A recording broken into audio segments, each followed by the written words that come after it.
ఈ రోజులో hair transplant గురించి తెలియని వాళ్ళు ఉండరు. ప్రతి ఒక్కరికి ఈ ప్రొసీజర్ గురించి కొంత అవగాహన ఉంటుంది. అయితే ఈ ప్రొసీజర్ మేల్లో చాలా కామన్గా చేస్తారు. ఉమెన్లో ఆడవాళ్ళకి ఈ హెయిర్ ట్రాన్స్ప్లాంట్ ప్రొసీజరు కరెక్టా కాదా? సో చాలామందికి ఏంటంటే మెన్లో హెయిర్ ట్రాన్స్ప్లాంట్ చాలా సక్సెస్ఫుల్ ప్రొసీజర్ కాబట్టి ఉమెన్ కూడా చాలామంది మాకు ట్రాన్స్ప్లాంట్ చేయండి అని మాకు చాలా డైరెక్ట్ మెసేజెస్, ఎంక్వైరీస్ వస్తుంటాయి. దీని గురించి మీకు ఈరోజు నేను ఎక్స్ప్లెయిన్ చేస్తాను.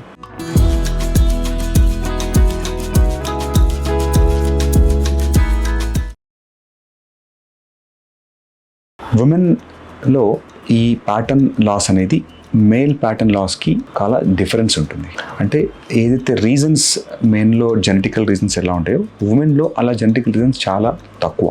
So mechanism of thinning different. చాలాసార్లు ఉమెన్లో ఈ హెయిర్ థిన్నింగ్కి మెయిన్ కారణాలు హార్మోనల్ చేంజెస్, తర్వాత ఎనీమియా, తర్వాత న్యూట్రిషన్ డెఫిషియన్సీస్, స్ట్రెస్ ఇండ్యూస్డ్, తర్వాత కొన్ని రకాల స్కిన్ ఇష్యూస్ వల్ల. సో వీటి వల్ల ఉమెన్ ఎక్కువ సార్లు హెయిర్ లాస్ అవుతారు. సో ఫండమెంటల్గా మనకు ఆండ్రోజెనిక్ అలోపేషియా జెనెటికల్ ప్యాటర్న్ ఉండే హెయిర్ లాస్లోనే హెయిర్ ట్రాన్స్ప్లాంట్ 100% సక్సెస్ ఉంటుంది. కానీ మనం చెప్పుకున్న ఈ 5 రీజన్స్తో మనం ట్రాన్స్ప్లాంట్ చేస్తే జనరల్గా రిజల్ట్ అంత గొప్పగా ఉండదు. సో హెయిర్ ట్రాన్స్ప్లాంట్ అనేది ఉమెన్లో లాస్ట్ చాయిస్.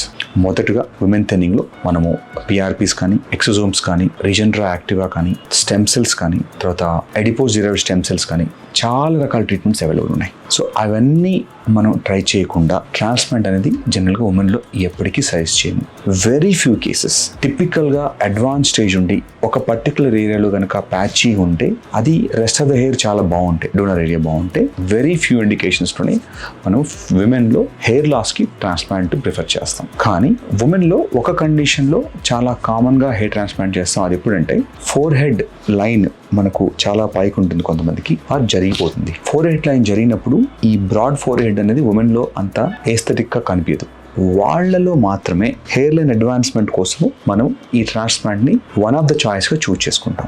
అంతే తప్ప ప్రతి హెయిర్ థిన్నింగ్, జనరలైజ్ హెయిర్ థిన్నింగ్కి మనం ఉమెన్లో ట్రాన్స్ప్లాంట్ ఆల్మోస్ట్ సజెస్ట్ చేయము. సో ఎవరైనా ఉమెన్ కనుక హెయిర్ లాస్ ఉంటే మీరు మొదలు అన్ని చెక్స్ చేయించుకొని, బ్లడ్ టెస్ట్లు చేయించుకొని, మీ డెర్మటాలజిస్ట్ కానీ, మీ హెయిర్ ట్రాన్స్ప్లాంట్ సర్జన్ కానీ కలిసి మీకు అన్ని నార్మల్ ఉన్నాయి, ఏ ప్రాబ్లం లేదు అన్నప్పుడు మాత్రమే మీరు ఇలాంటి ఆలోచించండి తప్ప అదర్వైజ్ ఫస్ట్ ఆ కండిషన్ ఫిక్స్ చేసుకొని దాని తర్వాత మనం డిస్కస్ చేసినట్టు నాన్ సర్జికల్ ట్రీట్మెంట్స్ అటెంప్ట్ చేసి అందులోనే 90% టైం మీకు రిజల్ట్ బ్యాక్ వచ్చేస్తుంది. మీరు పోయిన హెయిర్ మళ్ళీ మీరు పొందగలుగుతారు. సో ట్రాన్స్ప్లాంట్ అనేది ఉమెన్కి, హెయిర్ ట్రాన్స్ప్లాంట్ అనేది ఉమెన్లో చాయిస్ కాదు.